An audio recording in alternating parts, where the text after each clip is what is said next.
আসসালামু আলাইকুম ওয়া রাহমাতুল্লাহি ওয়া বারাকাতুহু। নাহমাদুহু ওয়া নুসাল্লি আলা রাসূলিহিল কারীম, আম্মা বা'দ। ফাআউযু বিল্লাহি মিনাশ শাইতানির রাজীম। ওয়ালিল্লাহি আলান নাসি হিজ্জুল বাইতি মান ইসতাতাআ ইলাইহি সাবিলা ওয়া মান কাফারা ফা ইন্নাল্লাহা গনিয়্যুন আনিল আলামিন। সম্মানিত উপস্থিতি, আমরা বিগত আলোচনায় হজ সম্পর্কে আমরা আলোচনা করেছিলাম। হজ্জের যে সকল রুকন রয়েছে, ওয়াজিব রয়েছে, যে সকল সুন্নতি আমল রয়েছে, সেই সম্পর্কে আমরা আলোচনা ইতিমধ্যে শেষ করেছি। এরপর মাহজুরাতুল ইহরাম, ইহরাম যে ব্যক্তি বাঁধবে, হজ অথবা উমরার নিয়ত করবে, তাকে মোট কয়টি নিষিদ্ধ কাজ থেকে বিরত থাকতে হবে? কতটি? 9টি। নিষিদ্ধ কাজ কয়টি? 9টি। ইহরাম বাঁধার পর থেকে নিয়ে নিষিদ্ধ কাজ হলো 9টি। তাহলে চুল কাটা যাবে না, নখ কাটা যাবে না, সুগন্ধি ব্যবহার করা যাবে না, তারপর মাথা ঢাকা যাবে না, এরপর সেলাইযুক্ত পোশাক পরিধান করা যাবে না, এরপর শিকার করা যাবে না, যে কোনো প্রাণী, পশু পাখি কোনো কিছু শিকার করা যাবে না, এরপর বৈবাহিক বন্ধনে আবদ্ধ হওয়া যাবে না, নিজে কাউকে বিবাহ দিতে পারবে না, নিজে বিবাহ করতে পারবে না, এবং বিবাহের প্রস্তাবও দিতে পারবে না। এরপর স্ত্রী সহবাস করা যাবে না এবং স্ত্রীকে আলিঙ্গন করা যাবে না, চুম্বন দেওয়া যাবে না। তাহলে এই হলো মোট 9টি কাজ। এই 9টি নিষিদ্ধ কাজ থেকে আমাদেরকে বিরত থাকতে হবে ইহরাম বাঁধার পর থেকে নিয়ে। আজকে এরপর আপনাদের বইয়ে কি আছে? তো এই যে নিষিদ্ধ কাজ, এই নিষিদ্ধ কাজের ফিদিয়া কি? এই নিষিদ্ধ কাজ যদি কেউ করে, তাহলে প্রথম যে 5টি, এই প্রথম 5টির এক ধরনের ফিদিয়া দিতে হবে, আর পশু শিকার করলে এক ধরনের, স্ত্রী সহবাস করলে এক ধরনের। তো এই হলো বিষয়। তো সেই হিসেবে মোট 4 ভাগে বিভক্ত করা হয়েছে। বই কত পৃষ্ঠা আছে এটা? 37। 137 পৃষ্ঠায় এখানে দেখেন। তাহলে এই নিষিদ্ধ কাজ যদি কেউ করে, তাহলে তার কাফারা 4 প্রকার। প্রথম প্রকার দেখেন, মালা ফিদিয়া তালা ফি, যে বিষয়ে ফিদিয়া দেওয়া লাগবে না। যেমন কেউ যদি বৈবাহিক বন্ধনে আবদ্ধ হয়, বিয়ে করে ফেলে, ওই বিবাহটা বাতিল হবে, কিন্তু তাকে আলাদা কোনো কাফারা দিতে হবে না। যদি সে নিজে বিবাহ করে, অথবা বিবাহের প্রস্তাব দেয়, অথবা ওলি হয়ে, অভিভাবক হয়ে কাউকে বিবাহ দেয়, তাহলে সেই ক্ষেত্রে নিয়ম হলো বিবাহ সম্পন্ন হবে না এবং তার উপরও কোনো কাফারা দিতে হবে না। তাহলে এটা হলো শুধুমাত্র এই একটা বিষয়ের ক্ষেত্রে। এরপর যদি স্ত্রীকে আলিঙ্গন করা, আমরা যে 9 নম্বরটা বলেছিলাম, স্ত্রীকে আলিঙ্গন করা, চুম্বন দেওয়া, এই কারণে কোনো কাফারা দিতে হবে না। এরপর মা ফিদিয়াতুহু মিসলুহু, এরপর দ্বিতীয় প্রকার হলো যে ফিদিয়া দিতে হবে যদি পশু শিকার করে, তাহলে যেই মানের পশু সে শিকার করবে, সেই মানের পশু তাকে ফিদিয়া দিতে হবে। যেমন কেউ যদি একটা হরিণ শিকার করে, তাহলে তাকে একটি ছাগল বা দুম্বা কি করতে হবে? ফিদিয়া দিতে হবে। তাহলে একটা কবুতর যদি সে শিকার করে, তাহলে ওই কবুতর সমপরিমাণ একটা পাখি অথবা একটা কবুতর কিনে তাকে কি করতে হবে? ফিদিয়া দিতে হবে। তাহলে এটাকে বলা হয় যে যেরকম অপরাধ করবে অনুরূপ কি করবে? অনুরূপ পশু ফিদিয়া হিসেবে প্রদান করবে। এটা হলো দ্বিতীয় প্রকার। এরপর 3 নম্বর হলো যে ফিদিয়া মুগাল্লাদা, মানে সবচেয়ে শক্তিশালী, সবচেয়ে কঠোর যেই বিধান, কঠোর যে ফিদিয়া দিতে হবে, সেটা হলো যদি কেউ স্ত্রী সহবাস করে, তাহলে একটা উট জবাই করতে হবে। এটা হলো সবচেয়ে কঠোর। এবং পরের বছর তাকে কি করতে হবে? পুনরায় আবার হজে আসতে হবে। পরের বছর তাকে পুনরায় হজে আসতে হবে। তাহলে এই ক্ষেত্রে ওই ব্যক্তির হজ বাতিল হবে। বাতিল হওয়ার পর তাকে একটা পশু ফিদিয়া হিসেবে তথা উট কুরবানি করতে হবে, এবং পাশাপাশি তাকে কি করতে হবে? পরের বছর আবার হজে আসতে হবে। তাহলে এটা বিরাট একটা শাস্তি হয়ে গেল না? এই কারণে এটাকে বলা হয় মুগাল্লাজা, মানে কঠোর শাস্তি, কঠোর ফিদিয়া। এর দলিল হলো আব্দুল্লাহ ইবনে উমর রাদিয়াল্লাহু আনহুর কাছে এক ব্যক্তি আসলেন। আসার পর বললেন যে আমি স্ত্রী সহবাস করে ফেলেছি, তাহাল্লুল আউয়াল তথা 10 তারিখে চুল কাটার পূর্বে, কঙ্কর নিক্ষেপ করার পূর্বেই আমি স্ত্রী সহবাস করেছি, এখন আমি কি করব? তখন তিনি বললেন বাতালা হাজ্জুক, তোমার হজ বাতিল হয়ে গেছে। ফাসনা মা ইয়াসনাউন নাস, তুমি মানুষেরা যা করে তুমি সেইভাবে কাজ আমলগুলো করতে থাকো। অর্থাৎ ওই বছর হজ বাতিল, কিন্তু তবুও মিনা থেকে মুজদালিফায় যাওয়া, আরাফায় যাওয়া, এই কাজগুলি মানুষ যেভাবে করে তুমিও সেইভাবে করবে। করার পর এরপরে একটা উট কুরবানি করবে, পরের বছর এসে আবার হজ করবে। তাহলে এই কাফারার কথা আব্দুল্লাহ ইবনে ওমর রাদিয়াল্লাহু আনহু বললেন, আব্দুল্লাহ ইবনে আমর রাদিয়াল্লাহু আনহু বললেন, এরপর আব্দুল্লাহ ইবনে আব্বাস রাদিয়াল্লাহু আনহু বললেন। এইভাবে মোট 4 জন সাহাবী একই সাথে একই ফতোয়া দিয়েছিলেন। সুতরাং এই কাফারা হলো সবচেয়ে কঠোর কাফারা। এরপর মা ফিদিয়াতুহু ফিদিয়াতু আদা, যে আদা মানে ক্লান্তি দূর করার ফিদিয়া। ক্লান্তি দূর করা বলতে যেমন আপনি হজ এবং উমরার নিয়ত করে বের হয়েছেন, বের হওয়ার পর আপনার মাথায় উকুন হয়েছে, উকুন হওয়ার কারণে আপনি কষ্ট পান, তো তখন কি করবেন? এখন তো নকচুল কিছু কাটা যাবে না, তো তখন আপনি কি করতে পারবেন? ফিদিয়া দিয়ে কি করতে পারবেন? চুল কেটে ফেলবেন, হালাক করে ফেললেন, কিন্তু এটার বিনিময়ে একটা ফিদিয়া দিবেন।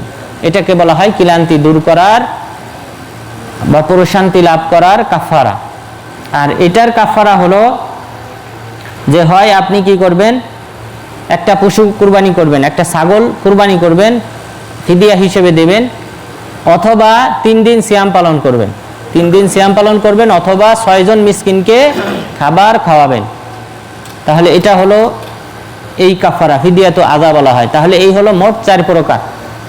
তো তাহলে প্রশ্ন হলো, যদি কেউ একটা হরিণ শিকার করে তাহলে তাকে কি ফিদিয়া দিতে হবে? একটা ছাগল বা ওই মানের একটা প্রাণী কি করতে হবে? কুরবানি দিতে হবে। কেউ যদি ঘুঘু পাখি শিকার করে তাহলে তাকে কি কাফারা দিতে হবে? ওরকম ঘুঘু পাখি যদি পায় তাহলে ওটা দিতে হবে, না হয় কি করতে হবে? একটা কবুতর, ওই মানের একটা কবুতর দিলেই হয়ে যাবে।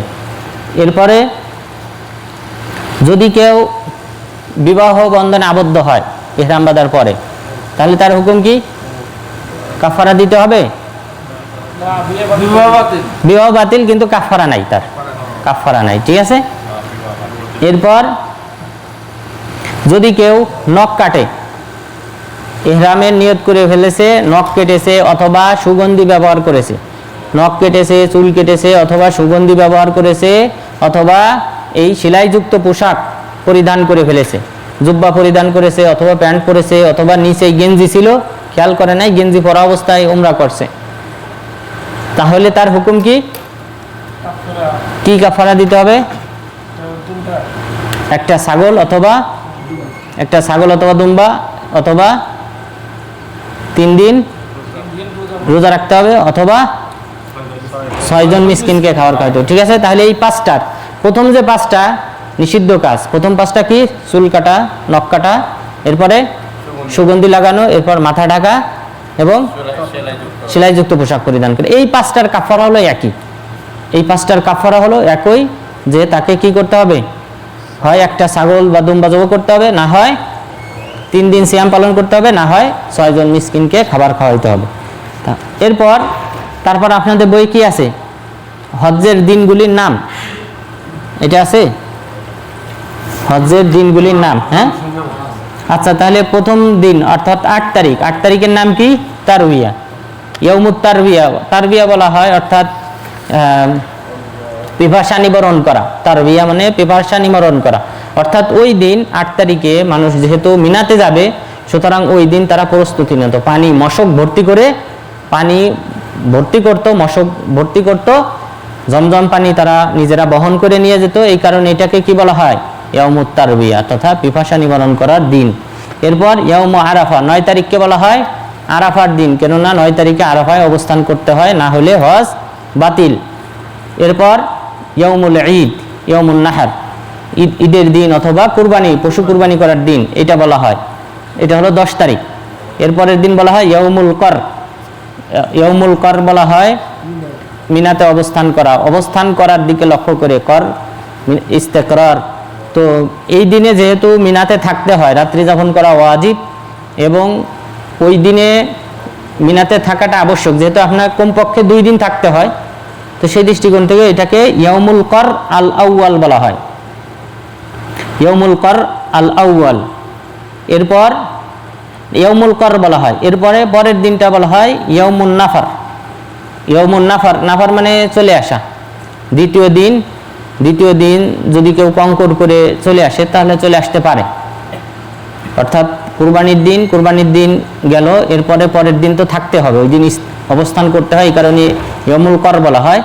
আর তারপরের দিন দ্বিতীয় দিন কঙ্কর মেরে আপনি কি করতে পারবেন, সন্ধ্যার আগেই চলে আসতে পারবেন মিনা ছেড়ে। যেহেতু যে ব্যক্তি 2 দিন থাকতে চায় থাকতে পারবে, কেউ 3 দিন থাকতে চাইলে থাকতে পারবে মিনাতে, এই কারণে ওইটাকে বলা হয় ইয়মুন নাফার আল আউয়াল, চলে আসার প্রথম দিন। এরপর পরের দিন 13 তারিখকে বলা হয় ইয়মুন নাফার আসানি, অর্থাৎ চলে আসার তৃতীয় দিন, চলে আসার দ্বিতীয় দিন। তাহলে এই হলো নামগুলি।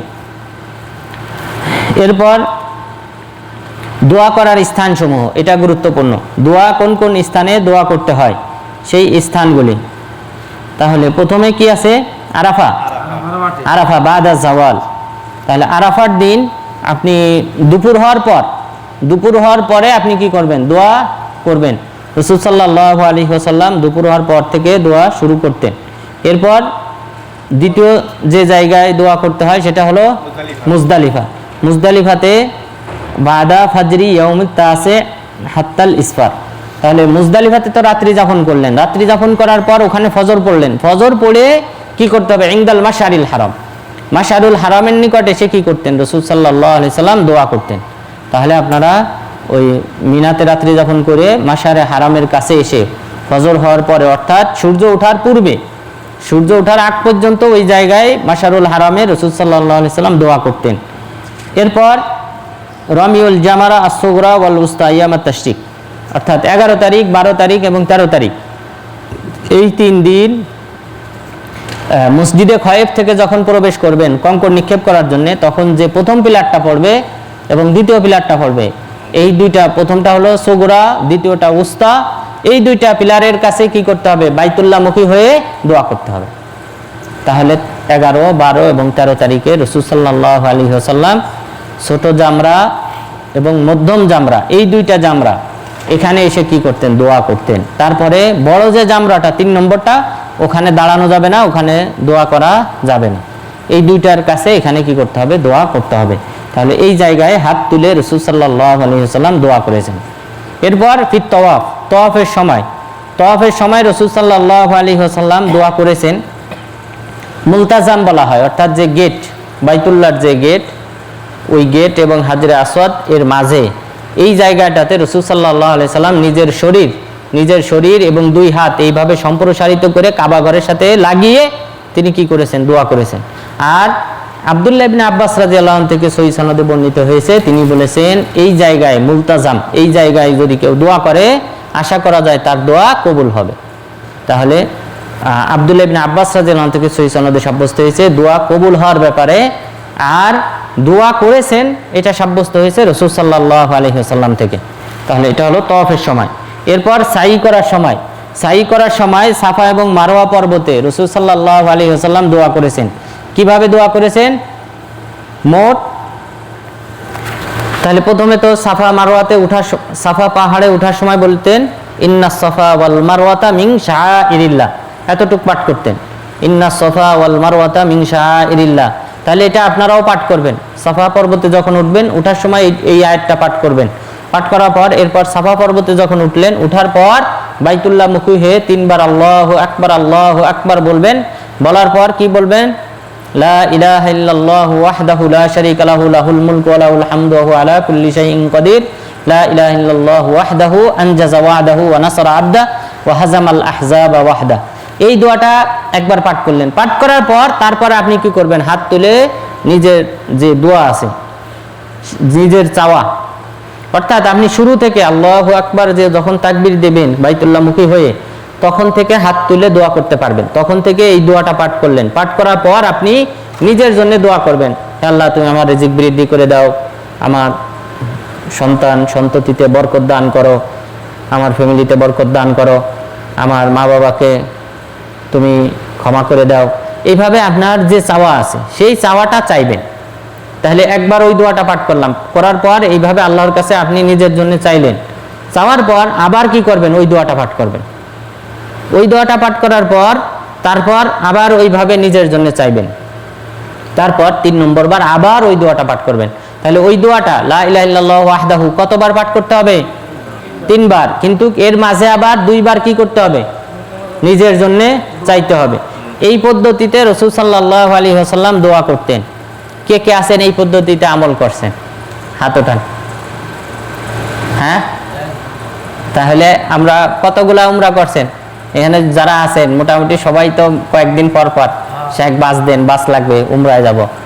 তো কি এই আমলটা এইভাবেই করতে হবে, ঠিক আছে ইনশাআল্লাহ? সামনে থেকে এইভাবেই তো আমল করবেন নাকি? না হলে এই কোর্স করানোর ফায়দা কি যদি আপনারা বাস্তবে আমল না করেন? আগে যেভাবে জানতেন সেভাবেই যদি আমল করে যান, তাহলে আমাদের এই কোর্স করায় কোনো উপকারিতা আছে? নাই। তাহলে এই পাঁচটা, তার মানে 5 বার কি করতে হবে? দোয়া করতে হবে। এরপর যখন আপনি মারওয়া পর্বতে যাবেন তখনও আবার ঠিক কি করবেন? কাবামুখী হয়ে ঠিক এইভাবেই 5 বার কি করবেন? দোয়া। ওই 3 বার ওই দোয়াটা, আর মাঝখানে 2 বার নিজের জন্য দোয়া চাওয়া, কল্যাণের জন্য দোয়া চাওয়া, এইটা পাঠ করবেন। তাহলে এই হলো কয় স্থান? 5 স্থান। যেই 5 স্থানে রাসূল সাল্লাল্লাহু আলাইহি ওয়াসাল্লাম হাত তুলেছেন। তো তাহলে কয়টা স্থান হলো? 5টি। তো এখন আপনি যদি সাফাকে এক জায়গায় ধরেন, মারওয়াকে আরেক জায়গায় ধরেন, তাহলে কয়টা হয়ে গেল? 6টা হইলো, ঠিক আছে? এইভাবে। তারপর জামরা সুগরাকে যদি একটা ধরেন, ছোট জামরাতে এক জায়গায়, এরপর মধ্যম জামরাকে আরেকটা জায়গা ধরেন, তাহলে মোট কয় জায়গা হবে? 7 জায়গা, ঠিক আছে? তাহলে মোট কয় স্থানে হাত তুলে দোয়া করা যায়? 7 স্থানে হজের সময়। তাহলে আরাফার ময়দানে, মুজদালিফায়, মাশারুল হারামের নিকট, এরপর জামরা সুগরা, জামরা উস্তা, এরপরে তওয়াফের সময় এবং সাই করার সময় সাফা এবং মারওয়া পর্বতে। তাহলে মোট হবে 7 স্থানে রাসূল সাল্লাল্লাহু আলাইহি ওয়াসাল্লাম হাত তুলে দোয়া করেছেন। তাহলে বইয়ে আছে কয় স্থানে? 5 স্থানে। তো পরীক্ষায় এই 5 স্থান ধরেই কি করা হবে? প্রশ্ন আসবে। হ্যাঁ, 5 স্থান। তবে আপনারা যদি ভেঙ্গে ভেঙ্গে বলেন তাহলে মোট হবে কয় স্থান? 7 স্থান। মোট হবে 7 স্থান।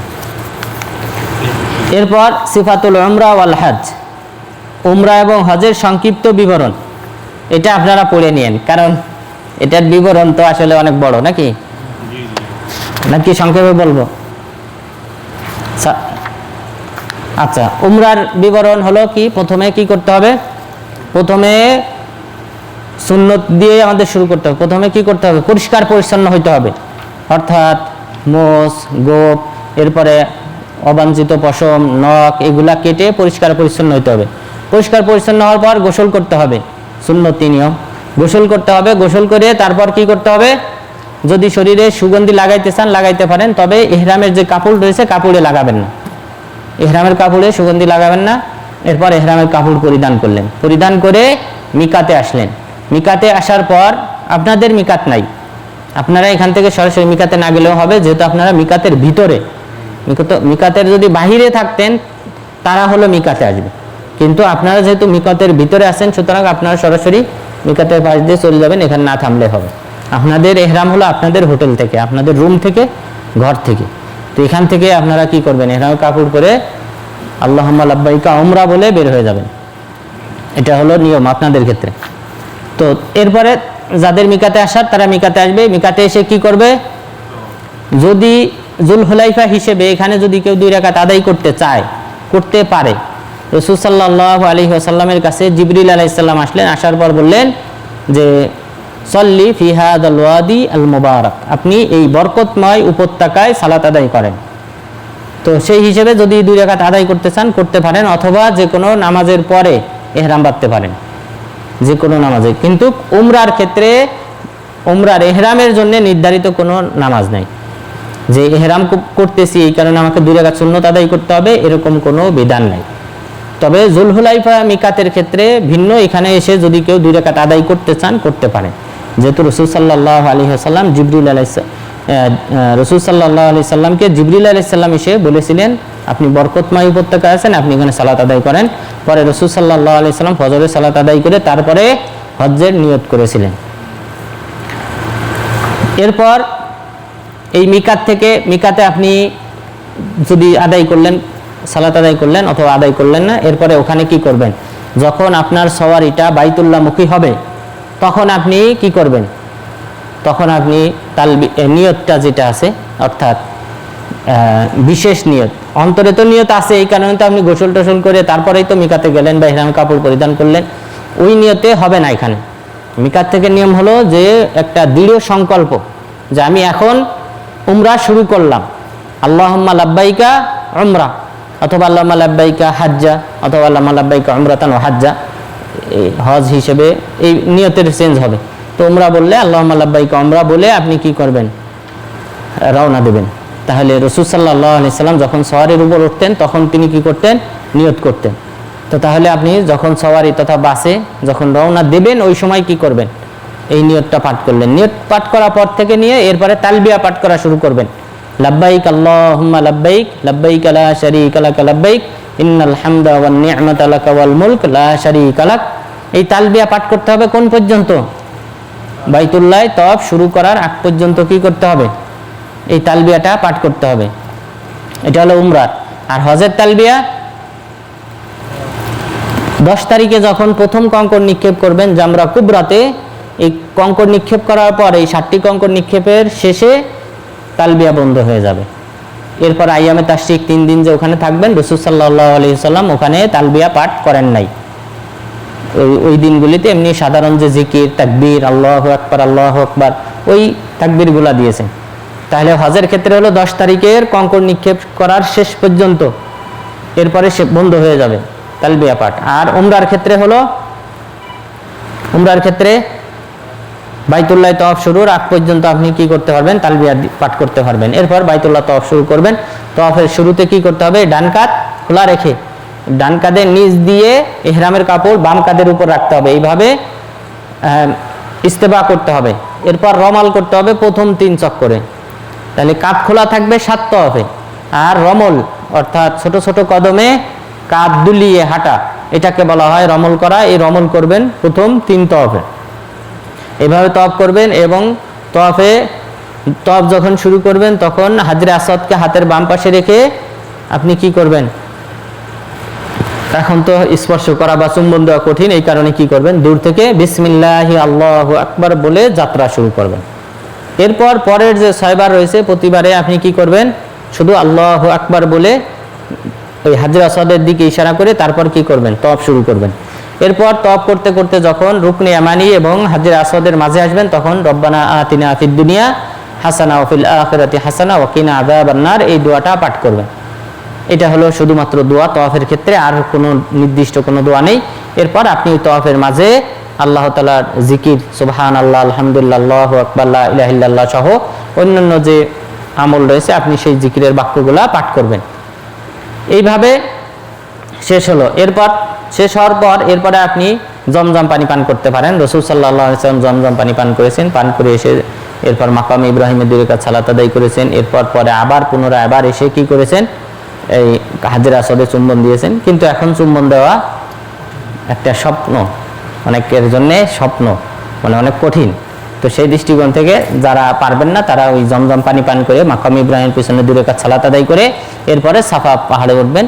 সাফা পাহাড়ের আমল যেটা আমরা বললাম সেইভাবে আমল করবেন। এইভাবে এরপরে চুল হালাক করতে হবে। চুল হালাক করলে উমরা কমপ্লিট হবে। আর হজের ক্ষেত্রে 8 তারিখে আপনি হজের নিয়ত করবেন মক্কায় থাকলে মক্কার হোটেল থেকে, আর যদি কোনো মিকাতের বাহিরে থাকেন তাহলে সেই নির্দিষ্ট মিকাত থেকে উমরাতে যেভাবে নিয়ত করেছেন পরিষ্কার পরিচ্ছন্ন হয়ে, অনুরূপভাবে পরিষ্কার পরিচ্ছন্ন হয়ে, তবে নখ চুল কাটা যাবে না ওই সময় যদি কেউ 8 তারিখে নিয়ত করেন, কারণ ওই জিলহজ মাসে নখ চুল কাটা নিষেধ। তো সেই দৃষ্টিকোণ থেকে আপনি যদি হজের নিয়ত ওই সময় করেন তাহলে আপনি কি করবেন না, নখ চুল ইত্যাদি কাটবেন না।